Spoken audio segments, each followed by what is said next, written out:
Hello, good morning to all of you. आज हम start करेंगे प्रैक्टिस सेट 4।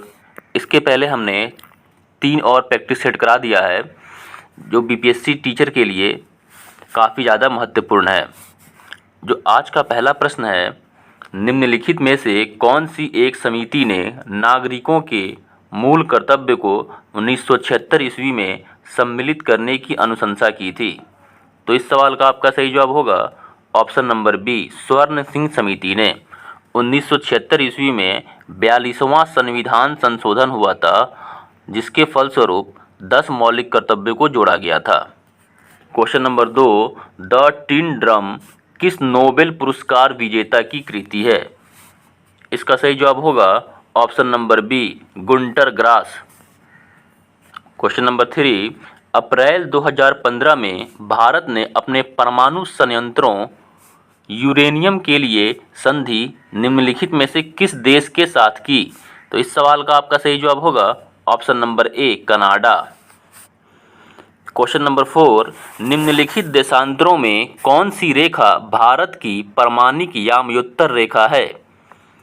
तो इस सवाल का आपका सही जवाब होगा option number C, 82 degree 30 minute east. Question number 5, Bharat में ब्रॉड गेज में 2 रेल पटरियों के बीच मानक दूरी क्या रखी जाती है? क्वेश्चन पूछ रहा है ब्रॉड गेज में, ठीक है। तो इसका सही जवाब होगा option number C, 1.676 metre. Question number 7, Karnataka के श्रवणबेलगोला में अवस्थित गोमतेश्वर की मूर्ति एक प्रमुख जैन धर्म स्थल है। इस मूर्ति की ऊंचाई क्या है? इस सवाल का आपका सही जवाब हो जाएगा option number D, 57 feet. Question number 9, 14वें वित्त आयोग के अध्यक्ष कौन थे? इस सवाल का आपका सही जवाब होगा option number C, Y V. Reddy. Y V. Reddy थे। क्वेश्चन नंबर 10, भारतीय उपमहाद्वीप का 7वां सबसे पुराना विश्वविद्यालय पटना कब स्थापित हुआ? इस सवाल का आपका सही जवाब होगा ऑप्शन नंबर डी, 1917 ईस्वी में। Question number 11, a passage to India किनके द्वारा रचित है? इस सवाल का आपका सही जवाब होगा option number B, E.M. Forster. Question number 13, among the believers India a million mutinies तथा एन एरिया ऑफ डार्कनेस पुस्तकों के लेखक कौन हैं? इसका सही जवाब होगा option number D, V.S. Naipaul. Question number 15, Rajasthan के बीकानेर में 15 जून 2015 को 50 डिग्री सेल्सियस तापमान दर्ज किया गया। इसको फ़ारेनहाइट में कितना दिखाया जाएगा? देखिए, इस सवाल का जो सही जवाब होगा ऑप्शन नंबर ए हो जाएगा। लेकिन देखिए, इसका जो एक फॉर्मूला होता है, F मतलब फ़ारेनहाइट इज इक्वल टू 9/5। यहाँ पे सेल्सियस होता है और प्लस में होता है 32, ठीक है। तो यहाँ पे सेल्सियस की जगह पे आप 50 रख दीजिए। इस सवाल को हम कैसे सोल्व करेंगे, ये यहाँ पे रख देंगे 50 और प्लस में हो जाएगा यहाँ पे 32। अब इसको काट देंगे इससे, तो 10 मरतबों में कट जाएगा। 10 9 90, 10 में 9 से गुना कर देंगे तो क्या हो जाएगा आपका 90 हो जाएगा। तो यहाँ 90 में आप क्या कीजिएगा, 32 को जोड़ दीजिए, तो ये आपका आंसर आ जाएगा 122 degree Fahrenheit. Okay, next question है हमारा question number 16, national mineral development corporation of India की हीरे की खान कहाँ है? तो इस सवाल का आपका सही जवाब होगा option number D, Panna. Question number 17, film Pather Panchali किनके द्वारा निर्देशित थी? इस सवाल का आपका सही जवाब होगा ऑप्शन नंबर बी, सत्यजीत राय। क्वेश्चन नंबर 18, अंतर्राष्ट्रीय योगा दिवस कब मनाया जाता है? तो इस सवाल का आपका सही जवाब हो जाएगा ऑप्शन नंबर सी, 21 जून को। क्वेश्चन नंबर 19, निम्नलिखित में कौन राजकोषीय नीति का एक घटक नहीं है? तो इस सवाल का आपका सही जवाब होगा ऑप्शन नंबर सी, व्यापार नीति। क्वेश्चन नंबर 20, गंगा की सहायक नदियां जो नीचे वर्णित हैं कौन उत्तर की ओर प्रवाहित होती है?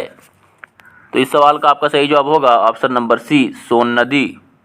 क्वेश्चन नंबर 21, 35वें राष्ट्रीय खेल जिसका प्रतीक चिन्ह ग्रेट हॉर्नबिल था कहाँ आयोजित किए गए थे? इस सवाल का आपका सही जवाब होगा option number A, Kerala. Question number 22, सर्वोच्च न्यायालय का न्यायाधीश अपना पद त्याग कर सकता है पत्र लिखकर? इस सवाल का आपका सही जवाब होगा ऑप्शन नंबर बी, राष्ट्रपति को। क्वेश्चन नंबर 23, निम्नांकित में से सूर्योदय सबसे पहले कहाँ होगा? इस सवाल का आपका सही जवाब होगा option number D, Tokyo. Question number 24, मशहूर पेंटिंग हंस दमयंती के चित्रकार कौन थे? तो इस सवाल का आपका सही जवाब होगा option number B, Raja Ravi Varma. Question number 25, निम्नलिखित पुस्तकों में कौन सी पुस्तक फणीश्वरनाथ रेणु द्वारा रचित है? इस सवाल का आपका सही जवाब होगा ऑप्शन नंबर सी, मैला आंचल। क्वेश्चन नंबर 26, निर्वाचन आयुक्त को पद से हटाया जा सकता है? इसके ऑप्शंस हैं मुख्य निर्वाचन आयुक्त के द्वारा, या फिर ऑप्शन नंबर जो बी है आपका, ऑप्शन नंबर बी, प्रधानमंत्री के द्वारा, या फिर ऑप्शन नंबर सी, भारत के मुख्य न्यायाधीश द्वारा, या ऑप्शन नंबर डी, उपयुक्त में से कोई नहीं। तो इस सवाल का आपका सही जवाब होगा ऑप्शन नंबर डी, उपयुक्त में से कोई नहीं। भारत के मुख्य चुनाव आयुक्त को केवल महाभियोग द्वारा ही हटाया जा सकता है, इसलिए इसमें से कोई भी ऑप्शंस नहीं होंगे। क्वेश्चन नंबर 27, नीचे दिए गए दो स्तंभों में राज्यों के नाम और वहां अवस्थित न्यूक्लियर रिएक्टरों के नाम दिए गए हैं, उनका सही मिलान कीजिए। देखिए, फर्स्ट वाला है आपका, इस साइड में आपका दिया है राज्य का नाम दिया है स्तंभ ए में, और स्तंभ 2 में दिया है न्यूक्लियर रिएक्टर के जो नाम है उसका नाम दिया हुआ है। तो फर्स्ट वाला कह रहा है कर्नाटक। कर्नाटक में कौन सा आपका न्यूक्लियर रिएक्टर है? तो कर्नाटक में आपका कैगा है, ठीक है। फर्स्ट वाले का क्या हो जाएगा? कैगा, इसका हो गया कैगा। तमिलनाडु का, तमिलनाडु में आपका है कुडनकुलम है, 4th नंबर वाला है, ठीक है। फिर उत्तर प्रदेश, उत्तर प्रदेश में आपका है नरौरा, उत्तर प्रदेश में हो गया नरौरा। और गुजरात, गुजरात में है आपका काकरापार है, ठीक है। तो इसलिए इसका सही जवाब हो जाएगा option number A. Question number 28, Rajya Sabha के संदर्भ में निम्नलिखित में से कौन सा कथन सही नहीं है? तो इस सवाल का आपका सही जवाब होगा ऑप्शन नंबर सी, राज्यसभा का गठन 1958 में हुआ था। क्वेश्चन नंबर 29, टाइगर वुड किस खेल से संबंधित है? तो इस सवाल का आपका सही जवाब हो जाएगा option number A, golf. Question number 31, Joaquin Guzman उर्फ अल चापो गुजमैन है एक। इस सवाल का आपका सही जवाब होगा ऑप्शन नंबर बी, मैक्सिको का नशीली दवाओं का तस्कर। क्वेश्चन नंबर 32, यदि राष्ट्रपति एवं उपराष्ट्रपति अक्षम हो अथवा उनकी मृत्यु कार्यकाल में हो जाए तो कार्यकारी राष्ट्रपति कौन होंगे?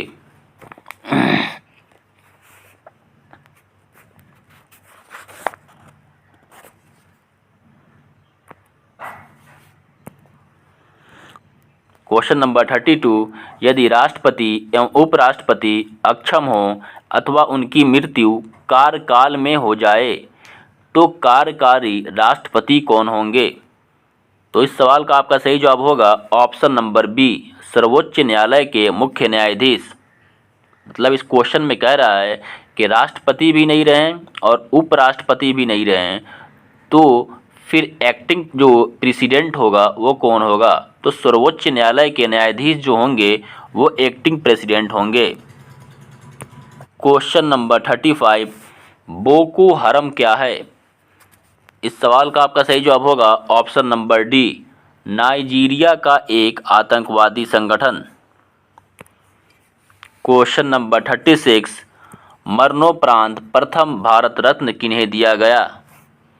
इस सवाल का आपका सही जवाब होगा option number D, Lal Bahadur Shastri.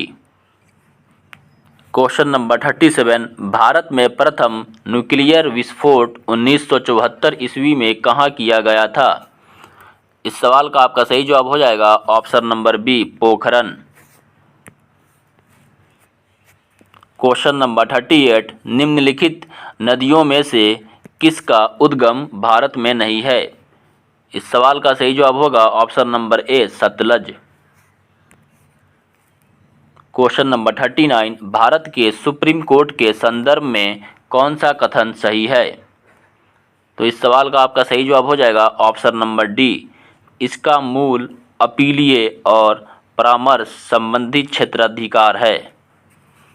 Question number 40, jallikattu सांडो की लड़ाई किस राज्य से संबंधित है? इस सवाल का आपका सही जवाब हो जाएगा option number D, Tamil Nadu. Question number 41, निम्न में से कौन दो नदियां अमरकंटक से उद्गमित हैं? तो इस सवाल का आपका सही जवाब हो जाएगा ऑप्शन नंबर बी, नर्मदा और सोन। क्वेश्चन नंबर 42, कौन सा स्थान ब्रह्मा के मंदिर तथा पशुओं के मेले के लिए प्रसिद्ध है? इस सवाल का आपका सही जवाब होगा option number A, Pushkar. Pushkar जो है आपका ब्रह्मा के मंदिर तथा पशुओं के मेले के लिए प्रसिद्ध है। क्वेश्चन नंबर 43, भारत का पहला ऑर्गेनिक राज्य है? तो इस सवाल का आपका सही जवाब हो जाएगा option number B, Sikkim. Question number 44, उच्च छंदरखल कानून कोई कानून नहीं है, भारत के सर्वोच्च न्यायालय ने किस मामले में इस सिद्धांत को संपुष्ट किया? तो इस सवाल का आपका सही जवाब होगा option number B, Maneka Gandhi case. Question number 45, युद्धग्रस्त क्षेत्रों से खनन कर राजद्रोही गतिविधियों के लिए बेचे जाने वाले हीरे निम्न में किस नाम से जाने जाते हैं? तो इस सवाल का आपका सही जवाब होगा option number A, blood diamond. Question number 46, Vohra committee report जो राजनीति के अपराधीकरण की थी, वोहरा कमेटी के द्वारा दी गई थी, इसके अध्यक्ष श्री एन वोहरा अभी राज्यपाल हैं। इस सवाल का आपका सही जवाब होगा ऑप्शन नंबर ए, जम्मू एवं कश्मीर के। क्वेश्चन नंबर 47, शराबबंदी संविधान की किस धारा में निर्देशित है? तो इस सवाल का आपका सही जवाब होगा ऑप्शन नंबर ए, धारा 47।